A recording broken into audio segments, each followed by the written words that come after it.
بدون حد يعلمهم انهم يحترموا اهل البيت ويحترموا الانبياء ويحترموا الرسل ويحترموا الله. ازاي الكلام ده يتبنوا حتى على الحس المصري؟ كلام صعب. طيب ماده ثانيه تقول انه تشكل لجنه من العلماء، علماء الدين تحديدا، لمراجعه القوانين ومدى مطابقتها للشريعه. انا اتصور ان ده نوع من الترجمه المصريه للنموذج الايراني. ونخش بقى على ولايه الفقيه ومش هنعرف نخرج تاني. وبعدين نتصادم مع المحكمه الدستوريه اللي الان بيتم نوع من انواع تقليل الاظافر وتحجيم المحكمه الدستوريه، مش عارف لحساب مين، حتى لو عارف مش هقدر اقول. الحاجه الثانيه انه البدعه التي تقول بالاحاله الى القانون، وده اساسيه القانونيين يقدروا يفسروها اكثر مني، لكن ده بيفرق النص الدستوري في المحتوى.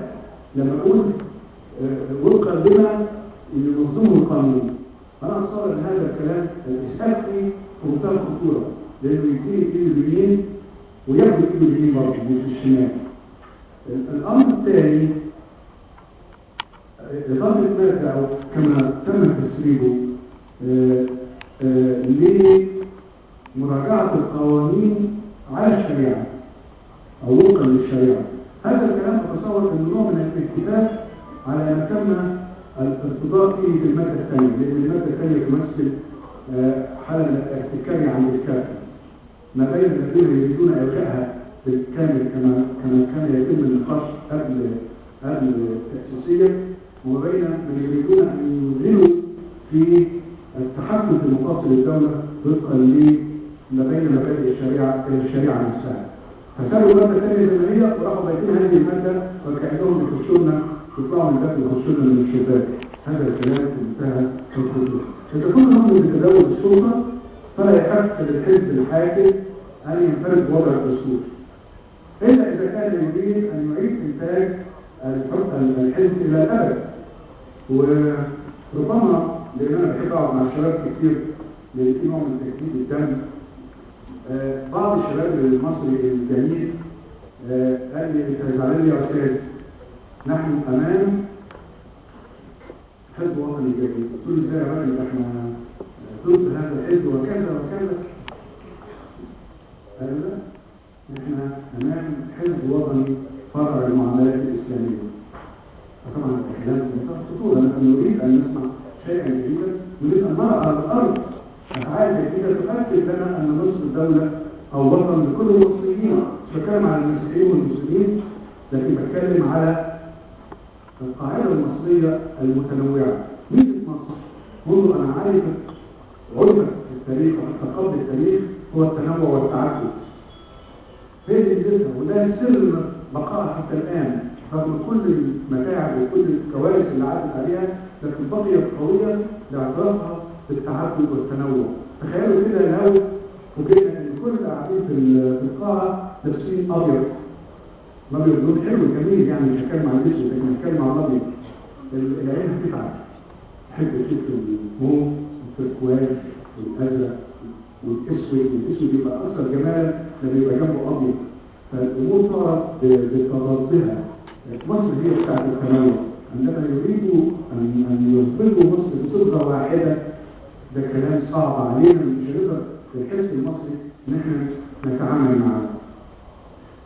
عشان كده يعني ما تم اعلانه بشكل رسمي على موقع الجمعيه التاسيسيه او حتى الان هو باب الحريات والحقوق والحريات، حوالي 53 نص او ماده.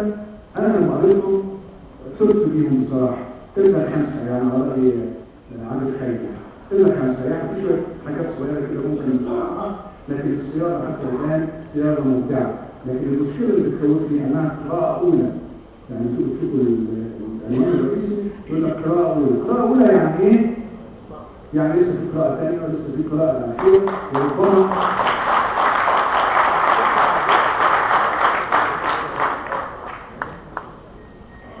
ربما تكون القراءة الأخيرة مختلفة تماما للقراءة الأولى، وده لم نحط إيد على قلب منه.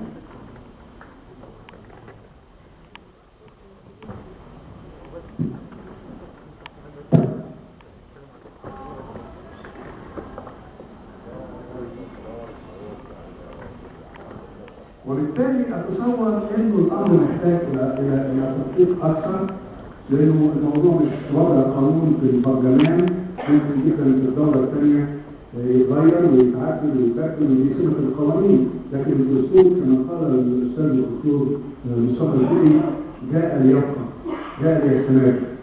عشان كده انا وان كنت مرتاح للقراءه الاولى ومنتظر ماذا سوف تسفر عنه القراءات الاخرى، الا ان هناك بعض الافعال والامر تخوفني. وخليني اقولها في ختام كلمتي بسرعه، انه نمره واحد، انا الاشارات اللي بتاتي من الحكام الجدد اشارات تقول اننا يعني مخلدون في السير اتجاه الدوله الدينيه، على الرغم من ان انا عارف ان الاسلام ليس فيه دوله دينيه، وان الدوله الديمقراطيه هي دوله في الغرب وجاءت من الكنيسه، وكان هذا الكلام حفظته منذ حداثتي ولا اعقب عليه، لكن بالحقيقه وعلى الواقع نحن في اتجاه دوله دينيه بحصر المعنى. ما بين الحكم باسم الاله الى الحكم بما انزل الله. انا يعني واقعيا ربما احتاج الى دروس في التفريق ما بين المعنيين. الامر الثاني انني عندما اصدم في محافظ يعلن صراحه انه ما جاء لينفذ مشاريع فنيه ولا لكي يحل مشاكل الجماهير، انما جاء لينشر الدعوه.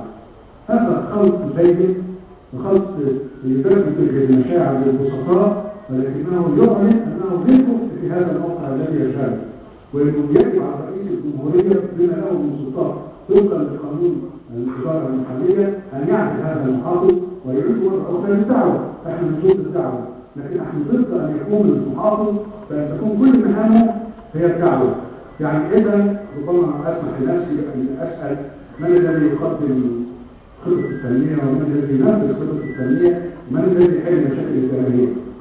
هل نذهب الى المؤسسه الدينيه لكي تحل مشاكل الجماهير لان المحافظ تفرغ للدعوه؟ هذا الكلام صعب وحق يرد به باطل. اتمنى ان ننتبه الى هذه الاشياء الصغيره، وان ننتبه اننا لسنا فصيل وطن ولسنا مجرد شركاء في وطن، انما نحن مسلمون من الالف الى الياء، نبحث عن مكان في هذا الوطن الذي نعشقه ونحبه وعشنا فيه ونموت فيه ونموت من اجله. واتمنى ان يتم بعد كل المجاوبات التي تدور في هذه الجلسه وما يعقبها ان نصل معا الى صياغه تحقق المصالح المشتركه وتحقق التناغم بين القوى السياسيه المختلفه، لا تنطلق من ارضيه فريقيه. هذا ضد الطبيعه المصريه، ولا اظن ان الجمعيه السياسيه تتجه الى هذا. خليني بلاش لا اظن، لا اتمنى. واشكرك.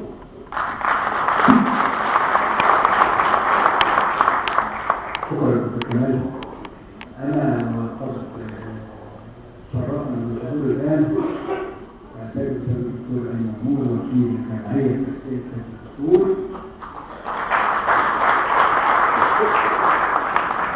والعزيز الخلوق المهذب الاستاذ نادي بكار عضو الجمعيه السياسيه في الدستور.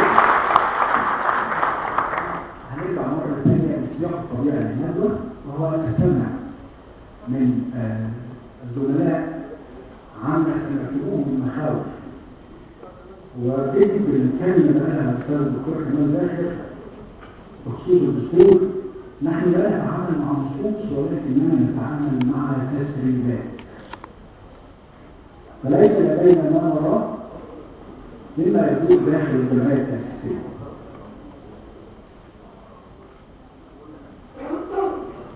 ونود من استاذ اعضاء الجمعيه التاسيسيه القاء الضوء على ما ورد في الكلمات السابقه، ونبدا بالاخ العزيز والصديق الدكتور ايمن.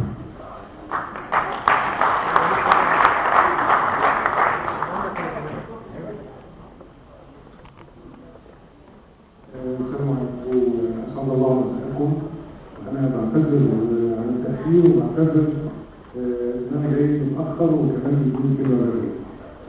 انا طلبت كرم من حزب المحافظين ومن شايفينكم الاثنين تظن بيهم حقيقه علاقات اخويه ومحبه، لان هم سعيد ان اكون مع هذه الصحبه الكريمه والاستاذ احمد القطان في دايرته اللي اتحرمت منه وازاي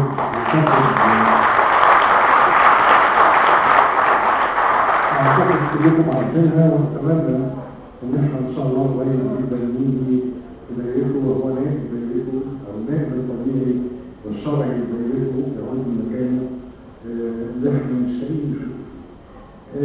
انا الحقيقه المفروض اعقب على كلام الصديق ودي مشكله صعبه جدا، فانا هتوقع وابتدي ارد على ما اتوقع. لكن بدايه عايز اقول مقدمه كده تبدو وكانها بره الموضوع، لكن الحقيقه هي مش خالص، ممكن نقول ان هي الموضوع نفسه. الشعب الجميل الشعب المصري عارف قيمه الدستور ومعناه سنين طويله. تحديدا من 93 سنه كان في ثوره شعبيه اسمها ثوره 19 اللي علمت الشعوب على الثوره السياسيه. هذه الثوره لما انتهت لم تنتج انتاج حقيقي غير دستور يسمى دستور 23. لما جم يشكلوا الجمعيه او اللجنه ما كانتش جمعيه، والفرق بين الجمعيه واللجنه فرق كبير جدا، ارجو ان تدركوا لانه هيساعدنا في تفهم الوضع الحالي. اللجنه كانت لجنه مختاره من الحاكم والحاكم والرئيس، وتقريبا كل اللي استفدنا كانت لجان معينه من قبل الحاكم، وبالتالي ما كانش مستبعد ابدا ان يكون ولائها وانتباهها. اما هذه الجمعيه التي طبعت الدستور فهي جمعيه منتخبه من خلال مباشر من الشعب من خلال البرلمان منتخب الجمعيه. والفرق بين الاثنين الحقيقه فرق كبير جدا موضوعيا. وزاد من ميزات هذه الجمعيه من وجهه نظري ممكن تكون عكس وجهه نظر ناس كتير، ان المجلس اللي اتى بهذه الجمعيه مش بقت جمعيه تقريبا مستقله لا تتبع لاي جهه، حتى الجهه اللي اختارتها ما بقتش موجوده، وبالتالي المفترض انها جمعيه مستقله. اسعدني جدا النهارده ان السيد رئيس الوزراء اللي انا مش عارف علاقته ايه بالحكايه دي طلع النهارده قال تصريح لي تاني مره قال ان الدستور والجمعيه هتخلص شغلها مش عارف امتى، انا شخصيا ما اظن هو الحقيقه دايما مشغول يعني شيء الحقيقه مش مجرد، وبعدين هو مشغول دايما بما لا يخص. يعني يقول للناس البسوا قطن، طب ما تخليك في الكهرباء تجيب الكهرباء للناس، يلبسوا قطن يلبسوا حقيقي ما يلبسوش خالص، الموضوع يخص الناس. انتوا سايب كل حاجه وغير بتتكلم عن الجمعيه التاسيسيه وعمرها كده. احنا ما عندناش تقريبا ولا حد في السلطه التنفيذيه، لما كان في ممثل من الجيش اللي هو جزء من السلطه التنفيذيه، وزنه النسبي للاسف بعد ما حصل تقريبا ما فيش. فيعني انت بلاش اي سلطان على فكره الجمعيه التاسيسيه. الجمعيه التاسيسيه دي جمعيه شبه منتخبه ومستقله بتقليل استقلال كامل عن كل السلطات.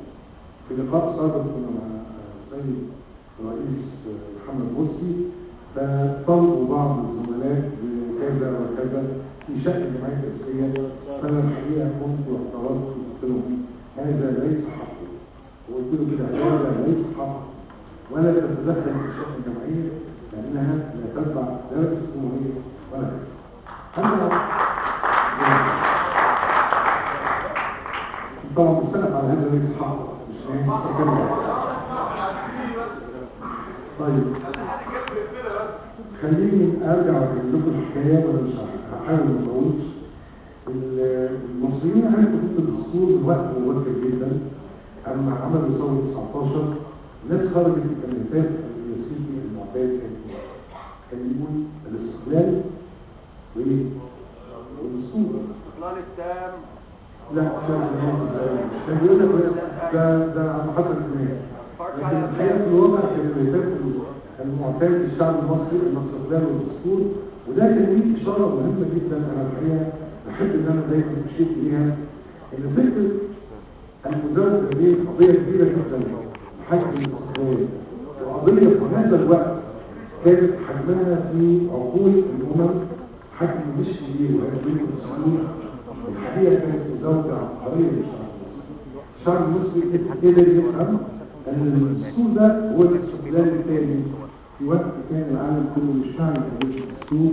ربما كان العالم في الوقت ده مشغول أكثر بقضية الاستقلال، باعتبار ان كان في اعلان بتاع ويلسون من 14 حق تقرير المصير، والعالم كله كان مستعمرات والناس كلها بتتكلم عن الاستقلال. المصريين دون عن غيرهم قالوا الاستقلال وزاوجوا بينه وبين الدستور وكانه في مرتبه واحده الاهميه. اذا مشروع الدستور ده منتج مهم جدا في ضمير هذه الامه منذ قرابه قرن من الزمن. احنا كان عندنا دستور في 1886 صحيح كان امر عالي وكان سيء جدا، لكن كان عندنا وثيقه دستوريه نستطيع ان نفخر في هذا الوقت اللي كان كثير من دول العالم لا تعرف يعني ايه دستور اصلا. من هنا بنتكلم عن دستور 2012، فاحنا بنتكلم عن منتج حقيقي لثوره 2011 اللي انا بعتقد انها لم تنتج منتجات حقيقيه حتى هذه اللحظه. اول منتج حقيقي ملموس نقدر نقول ده مكسب للشعب المصري هو هذا الدستور. من هنا تيجي اهميه هذا الدستور واهميه ان احنا لازم نتحاور حول هذا الدستور وننقد وننتقد ونتحمل ونسمع. وزي ما كثير من زملائنا بيقولوا ان الدستور 23 اللجنه التي كلفت بوضعه كانت تسمى في هذا الوقت لجنه الاشقياء. الضمير الوطني سماها لجنه الاشقياء. صار هاجم هذه اللجنه وهاجم تشكيلها، لكن هذه اللجنه تحولت بالفعل بعد ان انتجت دستور محترم بنعتبره من اعظم الدساتير التي شهدتها مصر والدستور 23، تحولت من لجنه الاشقياء الى لجنه الشرفاء. وتحول هذا الدستور اللي كان مثلا وفد كان قمه الهرم النضالي في هذا الوقت يهاجم هذه اللجنه، اصبح هو المدافع الاول عن دستور 23. وسعد زغلول اللي كان بيطالب يعني باعدام هذه الجمعيه او الهيئه او اللجنه التي تضع الدستور هو الذي كان يقاتل من اجل عوده الدستور 23 في كل مناسبه ضروره عوده الدستور 23. اذا بين المنتقدين والموحدين الجمعيه التاسيسيه خلينا نقول هو المنتج النهائي الذي ستنتهي اليه هذه الجمعيه. هل هذا المنتج سيتوافق مع طموحاتنا في دوله مدنيه؟ هل هذا المنتج سيكون معبرا عن اتجاهات الراي العام في مصر اللي فيها ومحدش يتصور ان الراي العام والمزاج العام في مصر كله مزاج مدني ليبرالي؟ اعتقد ان هناك اراء متعدده. هل هذا الدستور يستطيع ان يعكس صوره وتصور المجتمع بشكل العلاقات البينيه وتنظيمها بين المؤسسات وبين بعضها؟